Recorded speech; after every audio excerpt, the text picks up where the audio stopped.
From the desk of Kevin Costner as Frank, a man who has it all but loses everything, his money, his wife, and his kids in one night. We open with Frank in his trademark tank top and sunglasses discussing business with two other men in a diner. Business that involves stealing a ton of money from a casino. If it sounds like something Batman would do, well, technically it is. But this is Mafia, and not the Caped Crusaders' origin story. So there's also lots of killing involved. After doing a few jobs for his boss, Frank gets a big promotion, second in command of the family. And that comes with a pretty sweet perk, getting to whack a guy in cold blood at the end of this here reel. That's right, the Mafia is so classy they promote people based on who they kill. If only we could incentivize people to be better human beings in the same way. Oh wait, we do. It's called being a YouTuber. Thanks guys. At this point, the game gives us a choice.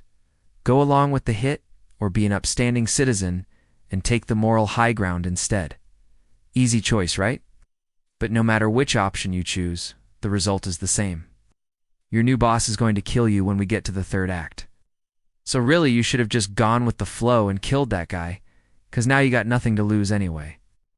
The next part of the game revolves around getting your daughter out of state because her godfather, the man you just murdered, was supposed to marry her off to another mobster-esque son in a super creepy and illegal arranged marriage. You know, you can always tell when games are made by men. Because if there's one thing we all love more than punching each other in the face, it's talking about how much women suck at video games. Because you know why? They have feelings. And feelings cloud judgment. And if your judgment is clouded, how are you supposed to make it rain? Ladies, if you want to play Mafia, you got to put those hormones aside and learn how to code. But now it's time to get back to the plot. Frank had hidden away $40 million that he was planning to use to buy his daughter, the finest hooker U.S. Army medic school has to offer. But now that he's dead, his widow Gina is left to hold on to the fortune while trying to hide it from the family and the FBI. To do this, she enlists the help of an old family friend named Tommy, played by Joe Mantegna, who isn't related to the mob at all, we swear. As Tommy, you'll be making lots of tough decisions, like whether or not to wear pants, whether or not to wear socks with sandals, and most importantly, whether or not to punch people in the face. All these decisions will affect your stats. And if you choose poorly, the FBI will arrest you. Or worse, you'll have to team up with the IRS. Just kidding. No one's worse than the IRS. Meanwhile, the Mafia is closing in. They've even planted a mole in Gina's house to spy on her and steal the money. But she can't possibly know who it is, because it's obvious it's the maid, right? After all, she does enter every single cutscene with a feather duster. What are the odds? The game makes it very clear that this character is a huge red herring. So at one point she breaks the fourth wall and says, "I'm not the bad guy." To prove it, she even points to herself and says, "This lady is not the bad guy." For emphasis, the writers clearly didn't want you to miss that. Once you're done exploiting everyone around you, you can move on to the fun part of the game. Beating up the Mafia. The combat is similar to God of War, except you can punch much more than just boxes and barrels. Here, you can punch men. Men who were once your friends, but are now your mortal enemies, except they never actually were your friends. And your relationship with them is summed up perfectly in this cutscene where your former boss asks you, "What are you going to do, huh? Kill me?" No. And then you punch him in the gut, and he bleeds everywhere and dies? No. In between beatings, you'll have to drive, which is just as exciting as it sounds. Because driving means more things can blow up. One minute you're cruising down the highway in your car, the next you're re-losing control and flipping through the air after blowing your tire on a spike strip. Don't worry though. Even though your car explodes and you're covered in glass, you'll still be okay because you're immortal. This isn't a good game. No one ever dies while trying to escape.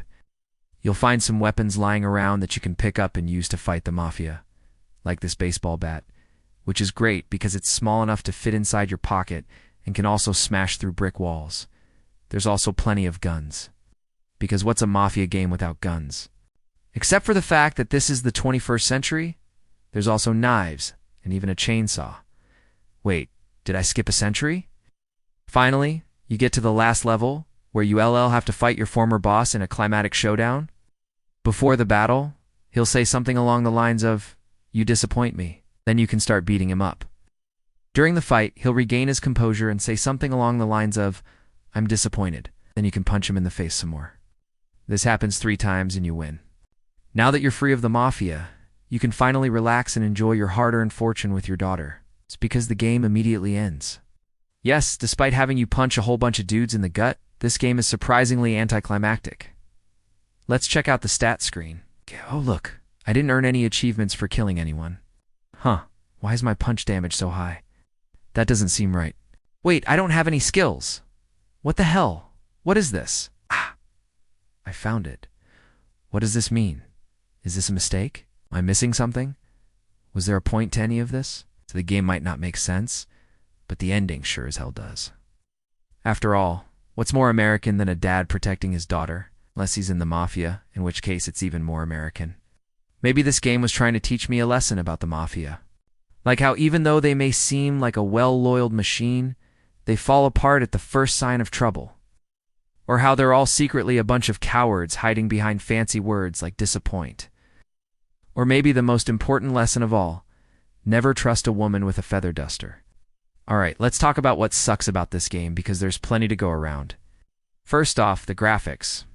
While the cutscenes are filmed with real actors, the in-game graphics make you feel like you're playing a PS1 game from the Mafia's past. Or maybe it's meant to evoke the feeling of old Mafia movies. Well, if that was the goal, mission accomplished. But that doesn't make the graphics any less ugly. The gameplay is painfully linear. At one point, you literally have to walk forward while holding the left mouse button to punch a guy in the gut. Any gamers born after 2000 would find this gameplay boring. The rest of us would find it offensive. Another big problem is the voice acting. Every time someone utters a line of dialogue, it sounds like they're reading it off of a teleprompter for the first time. And sometimes it feels like they're reading the wrong thing, like when Frank asks a character if he has ever heard of the phrase, "Do unbite the hand that feeds you," to which the other character responds, "Yeah," and Frank replies, "Well, then you won't mind if I feed you to the fishes." Was this line meant to go to the other character? Because if so, I think they accidentally read their next line early. Either that or they were trying to figure out if I was paying attention. Despite all these problems, the game has its fans. People bought Mafia. The deal was buried, not broken, even though it came out before it was cool to like bad games. In fact, it's so popular that a sequel was released in 2015, although no one's ever heard of it. Thanks for watching.